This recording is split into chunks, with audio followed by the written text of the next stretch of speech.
Good afternoon. Good afternoon. Chair Villa-Gomez, I'm trying to see if you have a quorum. Thank you, Wanda. You're welcome. It's wonderful to see everybody. Wonderful to see you too. And it does look like you have a quorum. I think my count is at 5. Okay, I think since we're already into the hour, we can go ahead, and I am very pleased to call our September 1st, 2021 meeting to order. So Ms. Carlin, could you please call roll? Sure. Chair Villa-Gomez, Present. Vice Chair Penn,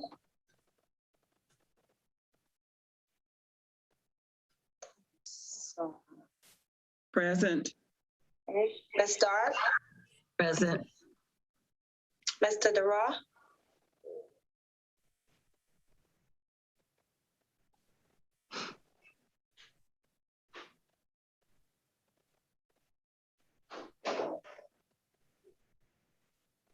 Mr. Dara,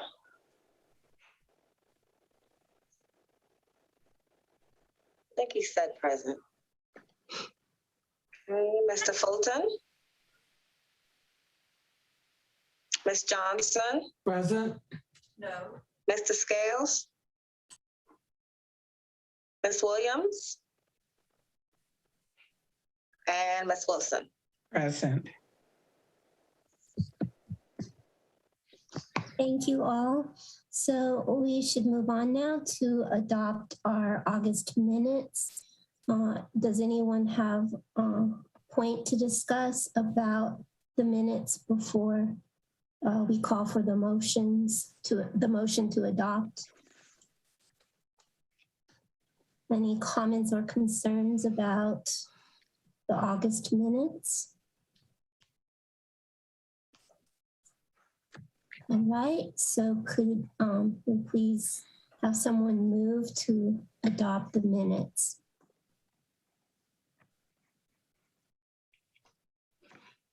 So moved, Madam Chairman. I move that we adopt the minutes as they were presented. Thank you, Ms. Stark. Do we have someone to second? Annette Wilson, I second. Thank you, Ms. Wilson. Ms. Carlin, could you please call for the motion to adopt? Okay, Chairperson Villa-Gomez, Yes. Vice Chair Penn,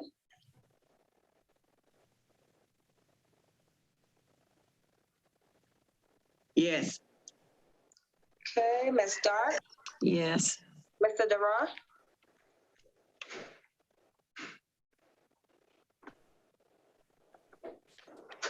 Ms. Johnson, Yes. and Ms. Wilson. Yes. Thank you, everyone, for adopting our August minutes. So we'll now move on to the chairperson's updates. We have many things to discuss and hear about today, so I'm going to keep my comments short.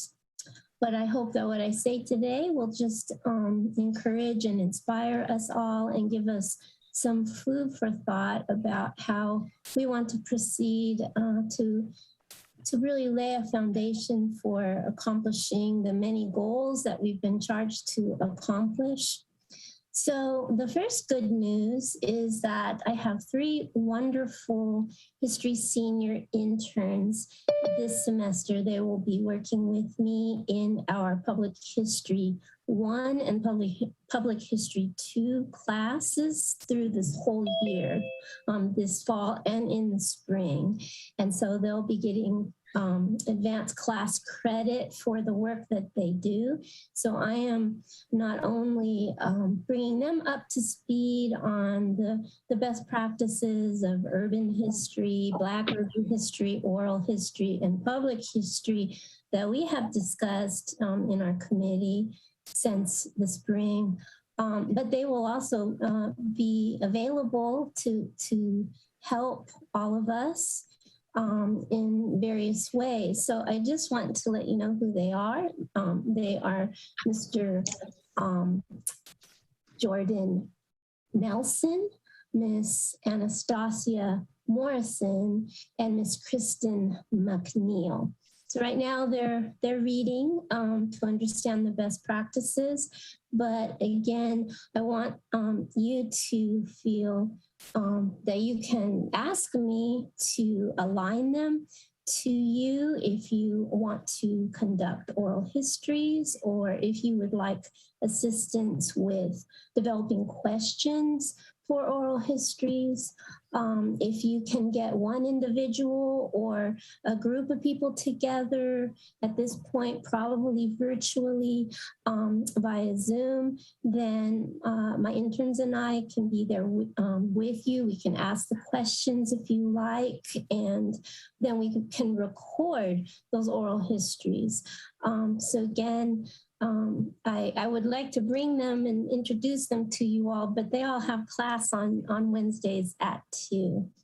The other thing is that I have decided for my spring schedule of courses to add urban history, which is an upper division course I've taught on and off since 2007. And it's a very old course in the WSSU history books. It concludes with a project on Winston-Salem. So I'm designing, along with Mr. Flynn, a service learning project. But I would really like for the committee to think about what that service learning project might look like, the components of it, and I believe we would probably need to vote on it if we're going to align officially down the line. But there are many ways that we could design that class as a service learning class to one, have our students engage with all of you and other elders and leaders in our local community. But again, the students can help us really move our what we're trying to do forward. So we can discuss that down the line, but I would begin teaching that course in the spring, in January, and I'll probably have about 35 students. And then just this last point, I'll connect to that service learning course as well as the internship with my 3 interns for the year. And I just want us to all remember that in the April resolution, we were charged with one new goal, and that is to eventually write the actual narratives of what happened in terms of the quote unquote gentrification, quote unquote urban renewal, the building of 52 and of Business 40. And we know that many of those steps were taken deliberately to hurt and destroy our African-American neighborhoods. So we have been charged to really write those narratives.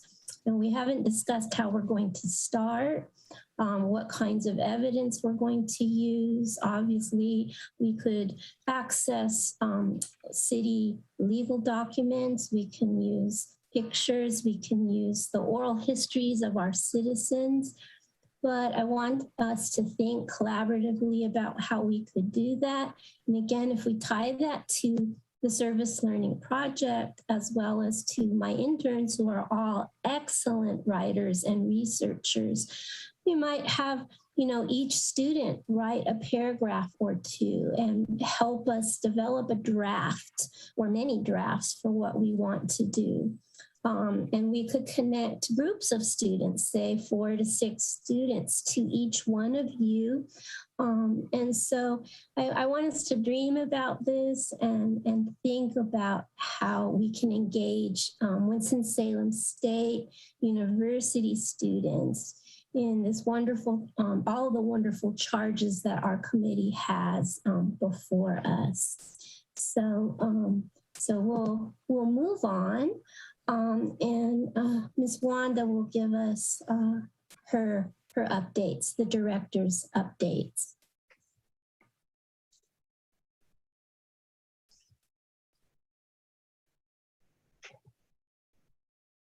Chair Gomez, I didn't know if you may want to ask the committee if they had any questions based on all that you just shared.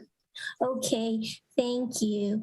I didn't want to take up too much time, but if we have a few minutes to spare, then definitely thank you for that suggestion. So do we have thoughts or suggestions about how we might engage the WSSU students in what we're accomplishing? Chair, go ahead. Go ahead. No, go ahead, Linda.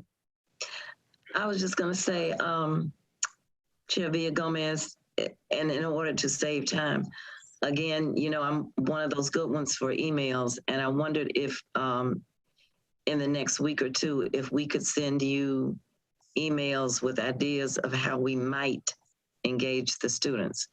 And then if there are duplicates of ideas, you know, you could bring all of those back to us, but you could specifically hit on the duplications, and maybe that's a good way to go. But I'm just thinking in terms of saving time. Excellent. Yes, that's so that we don't have to wait another month. Right. That's actually a perfect suggestion. And thank you for that. And I think that one thing that could be great is that, of course, each of you would want to request similar things in some cases, but also some unique things, which would all lead to our students learning, right? So that part of collaboration and the complexity of learning and what we're trying to accomplish, I think that would be great. So next month, then I could kind of combine all of the requests and suggestions, and so we could move forward that way. So thank you, Ms. Dark. Ms. Wilson, what questions or comments do you have? Oh, well, I was just interested in working with an intern to help with oral histories from a different perspective. So I'll submit my idea via email as well. Okay, thank you. And one last thing that comes to my mind is we could even do things like having the students transcribe. So if we record, there's a Zoom or some kind of a virtual recording of the oral histories, then the students could be assigned to listen and transcribe those so that we would have those written out besides having the recordings. So that's just another suggestion. But are there any other comments or questions before we move on to the director's report?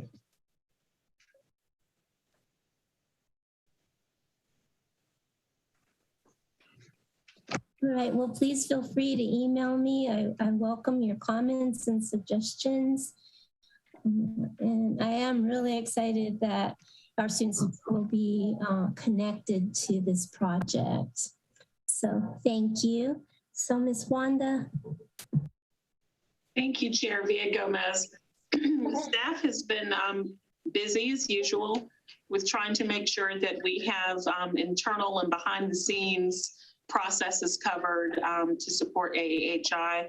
One is definitely right now at the forefront, which is our partnership with the Winston-Salem Foundation with respect to the exhibit that is coming up, and also just wanting to make sure, actually, I'm not even going to steal that thunder because Charlie is here. And so I'm going to leave some of that to him, but I will just say that staff has continued to work closely with the Winston-Salem Foundation in a couple of different ways in anticipation of the upcoming exhibition. Secondly, of course, you know, we are continuing to make sure that internally our city departments are still trying to cover bases for a lot of the fast-moving, multifaceted things that you all are undertaking, which is exciting. And so we're just really happy to be able to continue to work with Winston-Salem State and with our city attorney's office, marketing, and IS to make sure that we have all of those things covered, whether it's with Digital NC, whether it's working with WSSU or otherwise. And so really that was just to let you know that things are continuing to progress. And I don't want to go any further because, like I said, we do have Mr. Charlie Gardner on the call with us today. But I do know that before we get to Charlie's item, we do have city staff updates. And Frank, I know you're on the call, and thank you for joining us as always. And Ashley, thank you too. And I just wanted to toss to either of you regarding the conversation that we had with Digital North Carolina, and just to talk about some of the things I know that were of concern for Councilmember Scipio and questions that we had as well. So would you all mind sharing some of the highlights and maybe some of the things that we said we would do in response to addressing some of the concerns? Well, I can speak to the one item that I brought up at our meeting. I'll let Ashley handle most of the meat of it. The one thing that Councilmember Scipio noted was that when something is posted on Digital North Carolina, there is usually a logo or some sort of graphic representation of the partner agency that has supplied the material. And Lisa Gregory is our contact at Digital North Carolina, and she's researching for us if we can put 2 logos up there, because this otherwise, as with Winston-Salem State being the contributing agency, their logo would go on there and there would have been no representation of the AHI or the city.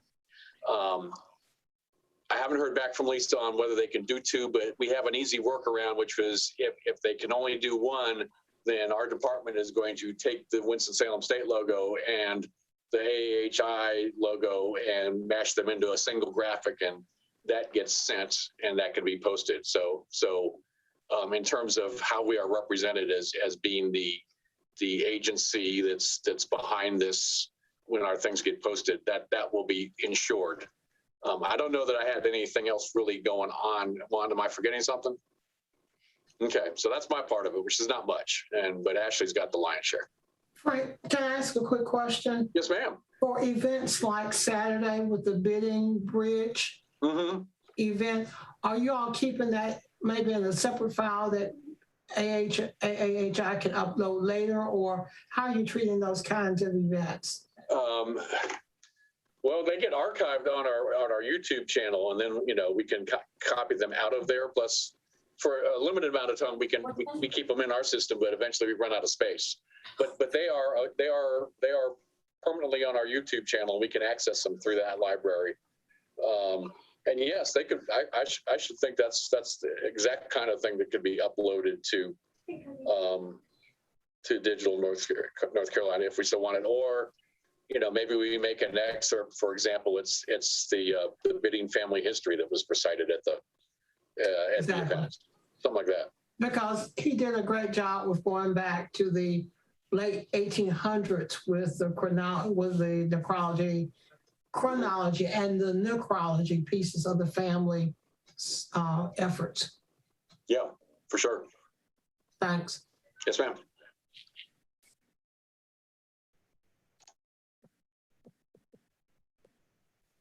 So did anyone have any other questions for Frank's piece before we transition over to IS and Ashley?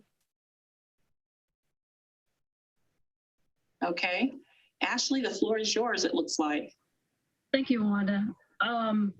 So before I get to the digital NC, I did want to give a quick update on our submission site, because at around noon today, 2.5 hours ago, we actually had to temporarily take down the AHI submission site because we were alerted to a security issue in the Laserfish software for portals like that are open to the public and accept attachments.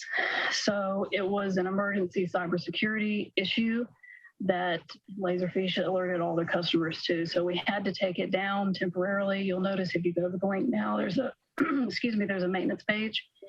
And we are waiting on a security patch from the vendor so that we can put that back up. So we try to do that as soon as possible. Mary's in contact with our vendor, and we'll certainly let Wanda know when that comes back up. As it stands right now, when we took it down at around noon today, there were 11 submissions so far, which is one more than I think we had last meeting. So I do hope we get that back up soon. As far as digital NC goes, we did meet last week with Lisa Gregory, as Frank mentioned. And as soon as we get approval to partner with WSSU, or if it's going to be somebody else, then we can start using digital NC. IS will work behind the scenes, and I won't bore you with details, on various ways that we can submit all the digital artifacts that we collect to digital NC. The one thing I do want to stress again, that I think I've said before, is that digital NC is just the site where it will display these artifacts to the public so the public can view and search for them, but they will still have to submit all of their photos, their videos, their audio files through us. Digital NC does not take submissions from the public. So our submission site will still be up, and we will still have the Dropbox and revenue in the Bryce Stewart building downtown, where people will be able to drop off USB drives. And then whatever events this committee may decide on in the future, whether they're scanning days or stuff like that, whatever you want to do, we'll still be collecting those, and IS will work with digital NC to do some mass uploads. I think we have some decisions technically to make behind the scenes, but one of the ones that may involve the internal team or this committee is how often we make those submissions, and I think that is a decision that should be based on, how much participation we're getting. So do we do, uploads once a month, every 2 weeks? I think that it will be determined by volume, and that's something that we can discuss with digital NC down the road. Other than that, the form online, once we get it back up, is going to still collect those attachments and what we call metadata, which is all of that information we ask people to fill out, like their name and what the photo or the video is about and the category it goes into. We also have one of those forms with the Dropbox and revenue and the Bryce Stewart building that they fill out by hand and put with their little USB drives. Digital NC did give us what information they need, and it was very short. And we'll make sure that we include that information to be collected as well. So I think on the IS side of things, we're just waiting on a confirmation that we're going to use digital NC, and then there's some technical behind the scenes. And as far as the pathway, I think the team decided that we would try to get a council action request for the October council meeting, which means that we would have to have some internal paperwork done by the end of September, if that is, I guess, agreeable to this committee. And then our fallback plan was, if we can't get everything together in time, the city attorney's office, Winston-Salem State, then we would shoot for the November meeting. And that's, I think, all I have, Wanda. Other than this will be my last meeting because I have 1, 2, 3, 4. I have about 5 business days left with the city before I leave. So it's been a pleasure working with you all. I'm sorry that I missed last meeting, but I did watch it online, and thank you for all your kind words, Wanda. Jackie will be taking over for me as point person from IS, and Mary will still be involved as well. But I appreciate the opportunity to work with you all, and I'm going to still be keeping a watch out for the incredible things I know you're going to do. So thanks. Ashley, thank you. You've been awesome. You've been phenomenal. We can't thank you enough. I certainly can say that on behalf of our department. And we just appreciate all the hard work that you've put into making AAHI a success, behind the scenes especially. So we thank you and we appreciate you, and we wish you nothing but the best. So keep in touch with us. I certainly will. Okay. So moving on then, if there are no questions, anybody have any questions of Ashley?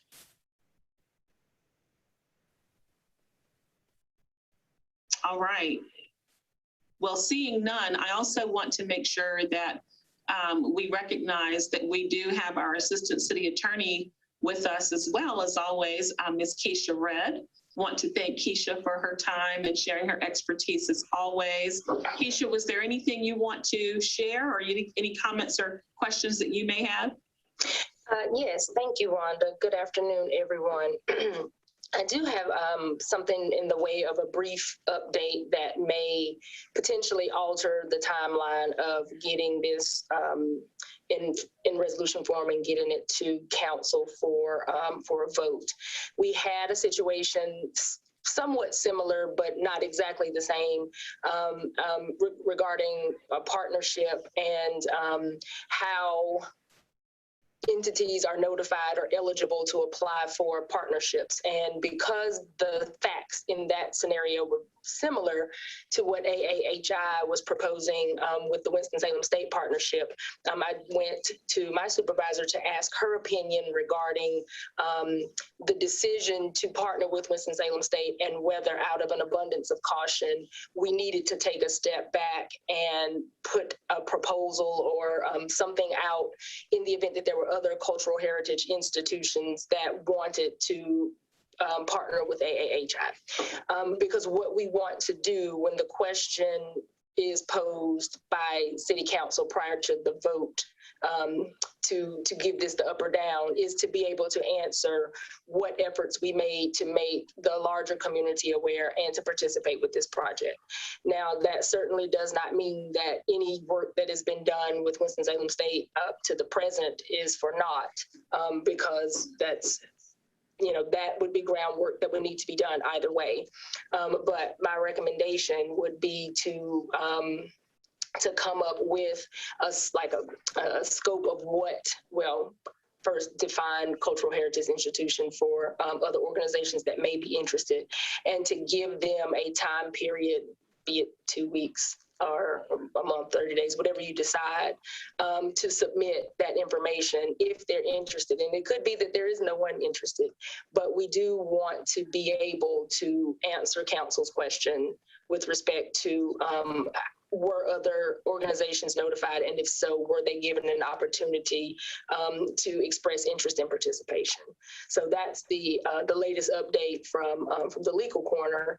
As I said, I don't think that it derails any of the progress that we made going forward, nor do I necessarily think that it's detrimental in any way. And we can shape what that partnership looks like, but again, in order to make sure we are being fair and accommodating and inclusive, we want to be able to put that out there for other organizations to submit a proposal if they would like. And absolutely, Keisha, and I thank you for bringing that up, because certainly that's a valid point. And just as a reminder to the AAHI, you all voted unanimously to partner with Winston-Salem State as the lead partner going forward. However, if you all will recall, you also said that you were leaving it open for other interested groups who may want to join in and help out or be a part of this. And so Keisha and I talked about that briefly before the call. And so just wanted to make sure that I concurred and echoed what she said in terms of it doesn't mean that you're not moving forward with Winston-Salem State. It just means that we're reiterating the fact that you all are open to having others to also work with you should they choose to do so. We don't want in any way to make it seem like we're excluding others, because that's not the case. But we do want to make sure that everybody knows. And so, Frank, I don't know if it would be wise to do some kind of press release. I don't know the best way to do that, Keisha. And also, Keisha, with any of the wording, like you mentioned about the cultural heritage institution and so on and so forth, we would, I'm sure, benefit from your expertise in that area too, to make sure that the wording is what you would want to see when we put it out there to the community, to make sure that we're covering everything and being open and receptive to anyone. Absolutely. And I don't believe in recreating the wheel. And so my recommendation would be to use the definition from Digital NC, because however they define cultural heritage institution is the definition that we have to use. So I wouldn't suggest trying to add to it, just taking what they have and saying, hey, if you meet this criteria and you are interested in participating in this partnership, please submit your proposal. And I would imagine maybe even, and I didn't see the finished product, but I imagine that some of the discussions that we had, Frank, regarding how we would notify the larger community about the AAHI itself, or the different committees or teams, it would be something very similar in that way to get the word out to those institutions, should they be interested, what we were looking for and where they would need to send their information. Well, yeah, that's what I wanted to make sure I understood, because I don't know if there's a legal process such that it has to be a legal ad promoting this availability, as opposed to just a news release and notices on our social media that we're doing this. That's what I don't know what's the standard of standard you need us to meet, Keisha, to satisfy the council. Well, there's not a contracting requirement. There's not a money or any procurement type. So no, there wouldn't be a legal requirement as it relates to that, such like if we were looking for an actual RFP or something like that from a vendor. This is just like a call for submissions from the community. So it wouldn't need to meet any of like legal specifications to that end. So I would think what we would probably do is the release, the social, probably put something on the AAHI webpage. I'd be open to further suggestions, but I mean, at first blush, I think that's sort of the spirit of what you're saying we need to do. Yes, that's how I envision it anyway. Okay, that we can do. And Frank, that's exactly what I was getting at, and Keisha, when I was saying, wording and stuff, because I was not looking at this as being like a typical RFP thing, because it's not. But what we are asking, perhaps, what I'm envisioning is perhaps the AAHI could make a request for organizations to suggest how they would be able to assist. So for instance, if you have organizations out there who might say, well, we have volunteers who are available who can help you all scan things, or we have volunteers available who can help you collect oral histories, or we have scanners and we have cameras, or, whatever the case may be, let them submit that to you all for consideration. So that's what I was thinking. Is that kind of where you were going with it too? I mean, whether we're making the suggestion to them or we're saying, hey, this is what we're doing, how can you help? I think it accomplishes the same goal, which is to put it out there to other cultural heritage institutions within the community that may want to contribute in some meaningful way. So I certainly don't think we have to tell them what they may be able to offer, and it would be appropriate to ask them if they had a suggestion or a submission to send that in. So I'll come up with some wording and run it by the chairman and Wanda and you, Keisha, and make sure we're all on the same sheet of music and get multiple sets of eyes on it, so it says what we need it to say before we put it out. Thank you. Thanks to you both. And AAHI committee members, I know we've been doing our internal, this is how we can do it type of discussion, but do you all have any immediate thoughts or suggestions with respect to what was just discussed about the partnerships?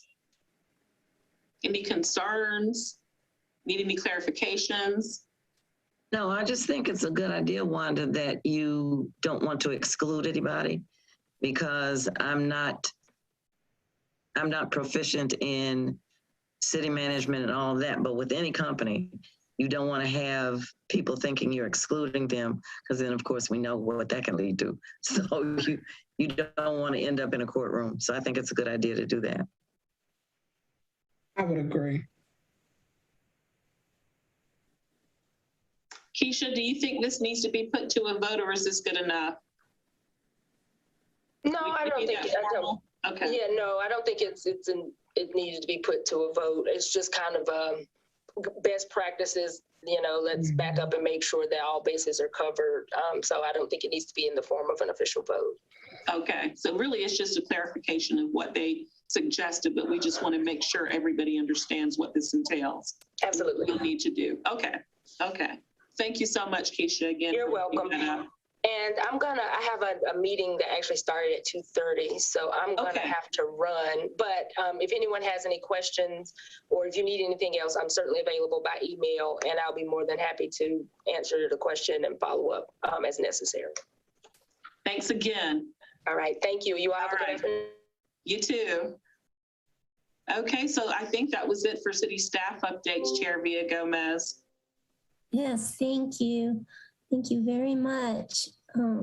Well, let us invite Mr. Charlie Gardner from the Winston-Salem Foundation to speak with us. So welcome, Charlie. Thank you, Cynthia, and thanks, Wanda. And, greetings, everyone. Happy Wednesday afternoon. Hi. I wanted to I have a couple of updates I wanted to share with all y'all about the Undesigned the Red Line exhibit. I believe I have shared that the launch date is going to be September 14th. It's going to be here for 2 months in the Central Library. And this exhibit, just kind of a brief update, like a refresh, is that it's an interactive exhibit that explores the history of redlining in our community through looking at national trends and local stories. And really, it helped us understand that many of the inequities that face our community today have deeper root causes. And therefore, if you want to undesign the red line, you need to think of these systems and start looking at and addressing in that way. And so the foundation has been doing some outreach with local partners, nonprofits, to partner in this exhibit to help with outreach and help with planning some programming. And of course, because of the similarity in mission between what we're trying to do with this exhibit and your own collection of story, and kind of bringing to light history that is often not understood well or forgotten. We've been really happy with this collaboration. And I've had some conversations with Wanda and Cynthia and some others about Councilman Scipio and Linda Dark about how some of the needs of your own AHI, and now you don't have much of a budget, and that this has been a challenge for all of you as you have been trying to collect these stories and so we're happy to kind of share that the foundation is able to make a grant to AHI for $10,000 to support your technological needs in collection of stories. And really, we hope that this grant can not only support your mission kind of beyond the exhibit, but also kind of create a really an opportunity, because as I shared, this exhibit is interactive.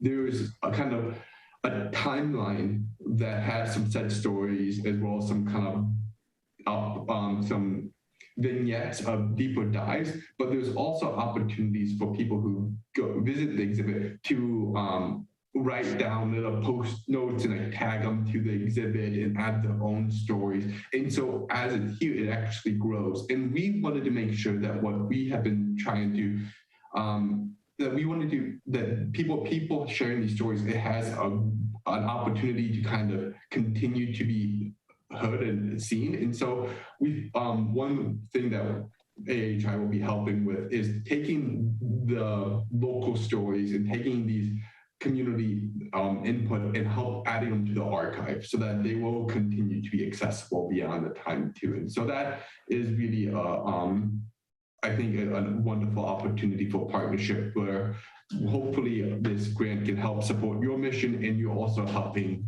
the foundation in our own work and mission. And I have more updates regarding the exhibit, but if anyone has any questions about this, I'm happy to answer them now.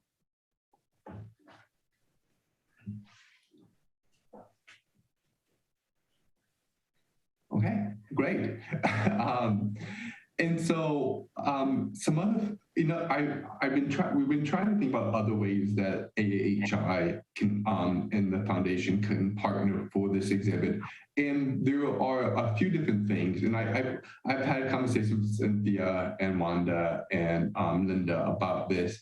And they're just kind of communicating and outreach. And so we are going to be kind of highlighting AHI as a partnership in highlighting your work and some of our, along with some of other partners in kind of our outreach and communication. And we hope that you will be able to also share about this exhibit to some of your networks. And we are developing the material, some communication material that will be shared. So if you have a community or organization that you thought could benefit from knowing this, because some people have no idea about what redlining is other than a vague concept. Other people are really steeped, and we hope this exhibit can educate and also spark a conversation and be a catalyst for action as well. And so kind of think about who could benefit from visiting this exhibit could be great. And then we also have the opportunity to train tour guides.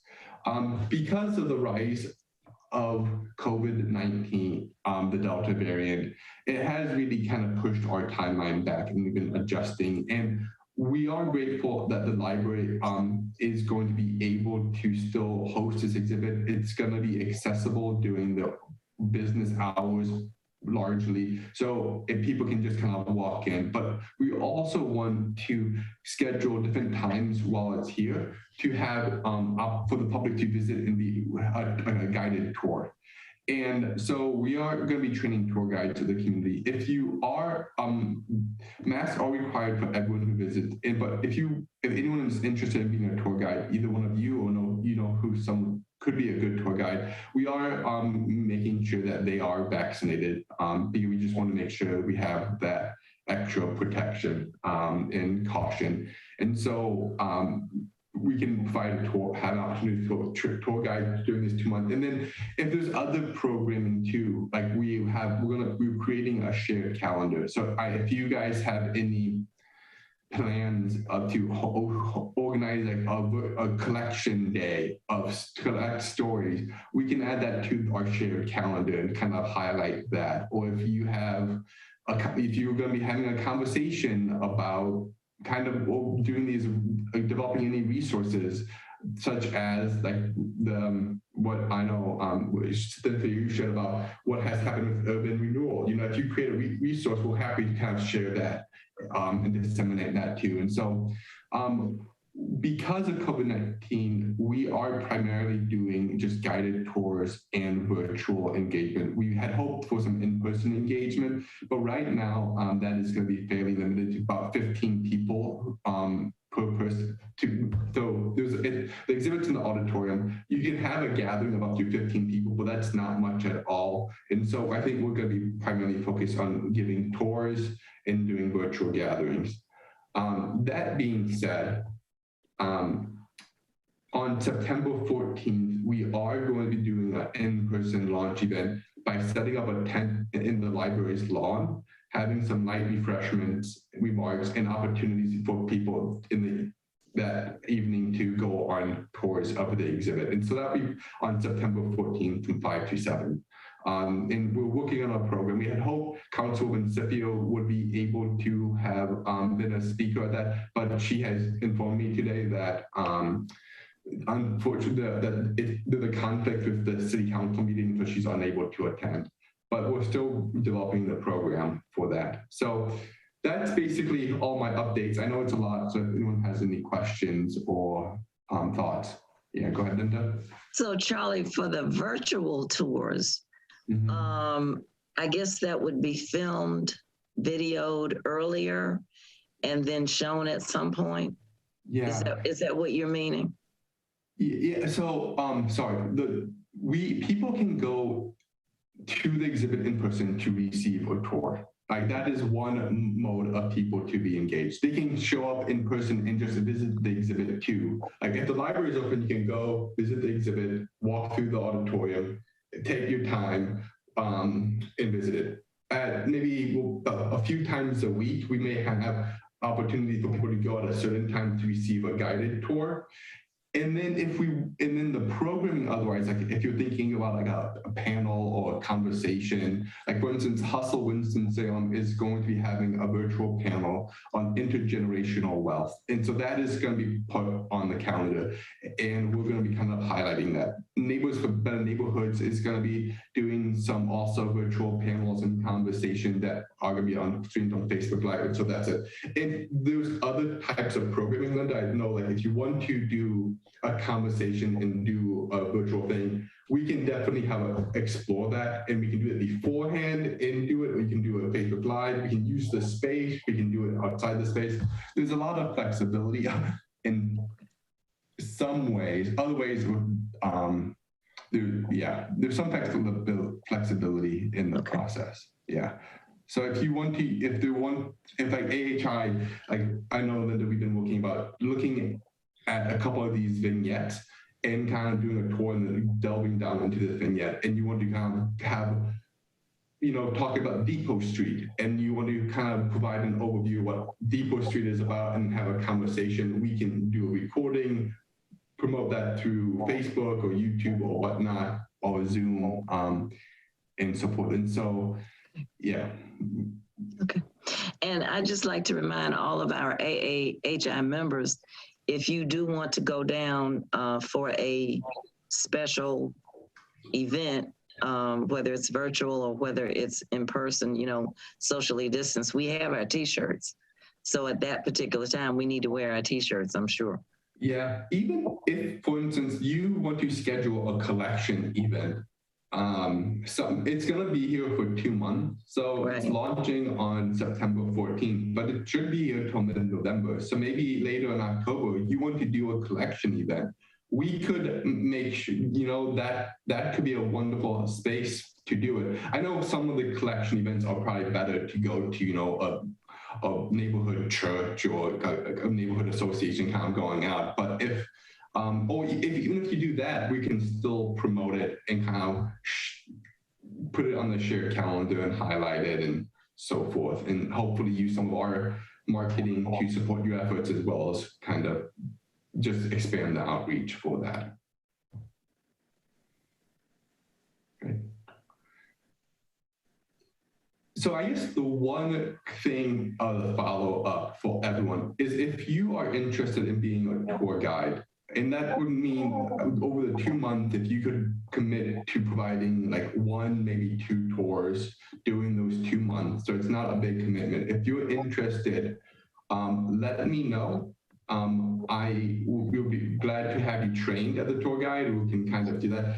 One thing that a partner suggested is if AHI member is giving a tour, we can even promote like, hey, go on this tour. It's going to be led by a representative from AHI. You can not only learn about the exhibit, but also learn about your organization. So it's a way to also elevate your mission as well. So if anyone's interested in that, otherwise, if you have any other events or programs during the 2 months, let me know. I have a question. If you are interested in being a tour guide, about approximately how long are these tours do they take? And, just what commitment of time would we have to make in terms of conducting the tour and the training itself? Yeah, the training will last about 2 hours. There is going to be one on September 13th, probably starting around 4 or 5 o'clock in the evening. So kind of late, maybe around 5 o'clock. It will last about 2 hours, maybe not quite that long. And the other one would be on the 14th in the afternoon, probably around 1 o'clock, again for 2 hours. And then we would, if you go through a tour, it usually would take about half an hour to give a tour to someone. And so we're thinking one thing, we're still trying to flesh it out with the people's own capacity. We don't want to make it burdensome, but maybe people could commit to an hour when they're there. That way, if they're, we try to cap the size. That way, if there's maybe you can do 2 tours in succession. Maybe on the 3rd week it's here on that Tuesday, there'll be a tour at 12 and 12:30. So you could give like 2 tours during that time. And then maybe another hour the following month, you could give another like 2 tours or something. So hopefully overall, it would be probably less than 5 hours total of a time commitment over the 2 months.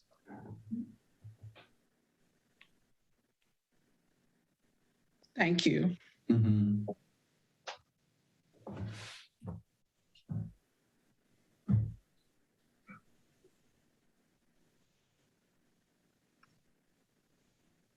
Okay, well, thank you, everyone. I'm going to put my email in the chat. If you need to contact me, you can do it to that, or Cynthia, Linda, Wanda all know how to get a hold of me, so you can also be connected to them. Or if you want to communicate to Linda, Cynthia, or Wanda that you want to be a tour guide, we can always just do a kind of a group thing too.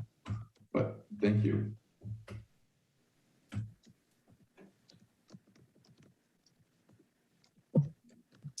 Thank you, Charlie. Well, committee members, do we have any questions or more suggestions for Charlie about the redlining exhibit?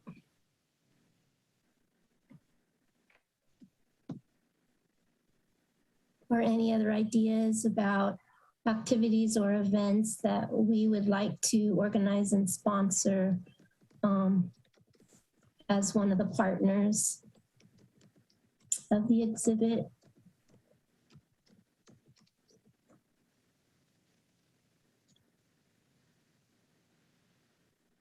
All right, well, as Linda suggested earlier, email is a great way for us to communicate. So if you have some ideas that you think about in the near future, please email me and Wanda and Ms. Penn and Ms. Dark as well. And we'll begin to think about how we can organize around and carry out any of those activities or events that you think we should develop. So thank you so much, Charlie. And it's wonderful, wonderful news, that $10,000 grant. That's incredible. So we thank you so much for making that happen. It's wonderful news. All right, well, we can move on to our last item. So we need to think about our October meeting, and I do not have my calendar in front of me. So Chair Villa-Gomez, the October meeting is October the 6th. October the 6th. Wednesday, October the 6th at 2 o'clock. Thank you. So You're welcome. That will be our next meeting. So we might have time for maybe one 2-minute memory. If anyone has a memory that they would like to share that we can record in our minutes. This is Annette. I have a 2-minute memory. This weekend, I'm going to be celebrating my 50-year class reunion from Atkins High School, located on Cameron Avenue. And so as we've been preparing for that, of course, we've been sharing stories, and we're looking forward to an outdoor gathering and including a tree dedication on the lawn of the former Atkins, which is now Winston-Salem Prep. So as a result of today's meeting and just thinking about all the experiences we had growing up, I did ask Ms. Wanda to send me copies of the newsletter, and we're putting them in our packets. And when we have our announcements during our meeting, I'm going to invite them to share their stories. And in listening today, I thought that probably would be a good idea for oral histories if we reflect upon our experiences either as in a neighborhood, the neighborhood experience, the businesses that we remember, because each little neighborhood had their own businesses. Now, I'm not sure of, if they all were owned by African Americans, but they had an impact on our community because sometimes that was all we had access to. So as I've listened today and about that, I'm really excited. We were the last graduating class of Atkins High School, and when we graduated that June, we had no idea that school was going to be closed as a senior high school. And so we still have an allegiance to Atkins High School on Cameron Avenue. And so we support them in terms of working with the students that are now there at Winston-Salem Prep. So I am going to make an appeal to our class members about our committee and about sharing stories. And I think even as we talk about the redlining project, when we were growing up, I guess we didn't realize it was redlining, and we probably weren't impacted. We were probably impacted more than we realized at the time. And so I think even that's something of the nature of just breaking it down, explaining to people what is redlining, and then they'll say, oh yeah, that did affect me. So I think there are a lot of good things that have come out of today's meeting that will help us get more histories, get more oral history, and possibly more participation. But just the fact that 50 years ago, I graduated from Atkins High School, I'm proud of that and wanted to share that with you. And in that light, you all do a number of Zoom meetings. Your class has been doing that. Yes. Is there an opportunity to later on, Chair, to get one of the students to tune into one of their post-reunion weekend meetings to capture some of the history and perhaps advertise it on Saturday at the shelter? That's a great suggestion, because there are about 15 of us that meet regularly, even though we were a class of 292, but there are 15 of us that plan and do everything and meet regularly. So that would be a good time to maybe have the intern or someone ask questions and capture our histories, our memories. Yes. Thank you. Thank you. Annette, Cameron Avenue, the one and the only Atkins. And got that right. That's right. That. Sorry, Jane. We're the camels. The camel.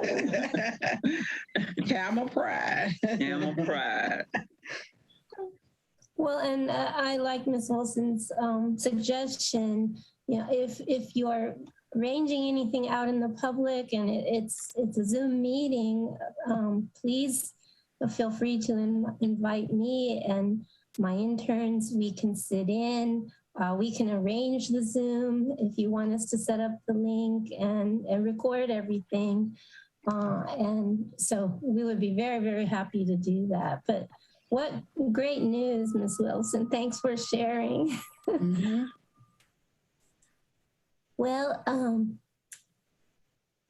we have time for maybe one or two other action items. I would like to give Mr. Tom Flynn, my colleague from Winston-Salem State, an opportunity if he has anything to share with us. Are you there, Tom? Hi, how are you? I'm glad to see all the progress. I love the idea of community outreach by way of partners. I think the more partners, the better on a project like this. So we wait with bated breath to help in any way we can. So we're all really excited and look forward to the progress. Thank you, Tom. And I do want to publicly thank you. You met with me so graciously a week or so ago, and you gave me great ideas about the service learning projects and some of the projects that some of my colleagues are doing already related to our neighborhoods and just helping our community. So I'm looking forward to working with you in developing the service learning project.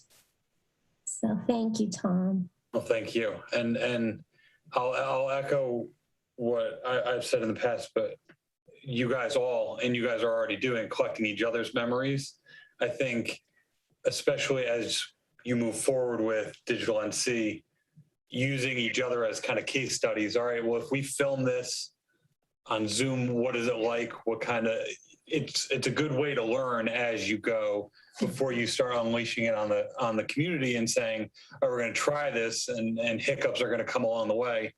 Using each other kind of as testers will be a great method. So I'm glad that it's already kind of happening. It's good to hear. Thanks, Tom. Well, before we adjourn, is there anything else anyone would like to discuss? I would like to thank Ms. Wanda and Ms. Carlin for making the copies of the material for me to put in our souvenir packets and the pencils and things you shared. I think that, people like things like that, but the newsletter, I think, will be a good way for us to spread our mission. So thank you very much for making that available. Thank you. Chair, if we could have just a moment of silence for all the disruption that's going on in our city now. Certainly we as a collective body need to think about our students because where we are. So I know that if we can just do 30 seconds of reflection on safety and support and camaraderie and hopefully not sympathy, but things that we need to do for that. Protection.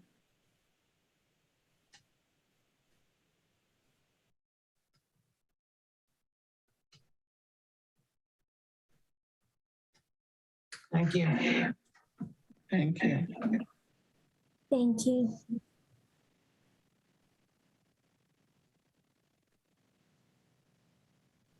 Well, could someone please move for us to adjourn our meeting?